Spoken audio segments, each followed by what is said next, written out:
June 4 Lok Sabha തെരഞ്ഞെടുപ്പിന് തിരശീല വീഴുന്നതോടെ മോദിയും കൂട്ടരും തിരിച്ചടി ഏറ്റുവാങ്ങാൻ ഒരുങ്ങിക്കോ. ചെയ്തു കൂട്ടിയ തോന്നിവാസങ്ങൾക്ക് ധ്യാനത്തിലിരുന്നിട്ടൊന്നും കാര്യമില്ല. എന്നാലും വിവേകാനന്ദ പാറയിൽ ധ്യാനത്തിനിരിക്കാൻ പോയതുപോലെ ഇടയ്ക്കിടയ്ക്ക് ധ്യാനത്തിനിരിക്കാൻ പോകുന്നത് നല്ലതാണ്. കാരണം ഈ തെരഞ്ഞെടുപ്പ് പ്രചാരണത്തിന്റെ ചൂടിൽ നിന്ന് വിട്ടുനിൽക്കാമല്ലോ. ഏതായാലും ജൂൺ 4 ശേഷം മോദിക്ക് സ്ഥിരമായി ധ്യാനത്തിൽ തന്നെ തുടരാം.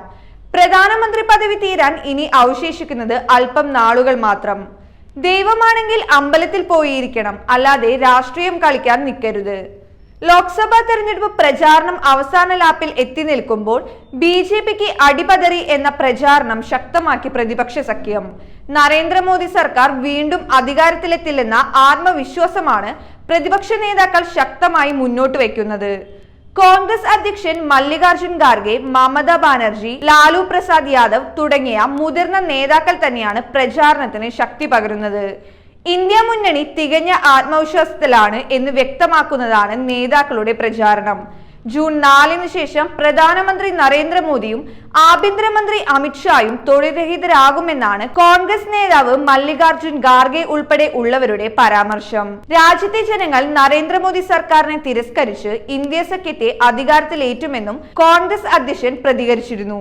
ജൂൺ 4 ശേഷം മല്ലികാർജുൻ ഖാർഗെക്ക് തൊഴിൽ നഷ്ടമാകുമെന്ന അമിത്ഷായുടെ പരിഹാസത്തിന് മറുപടിയായാണ് കോൺഗ്രസ് അധ്യക്ഷന്റെ പരാമർശം. താൻ രാഷ്ട്രീയം തിരഞ്ഞെടുത്തത് തൊഴിലെന്ന നിലയിലല്ല, മറിച്ച് സാമൂഹ്യ സേവനം എന്ന നിലയ്ക്കാണെന്നും അദ്ദേഹം പറയുന്നു.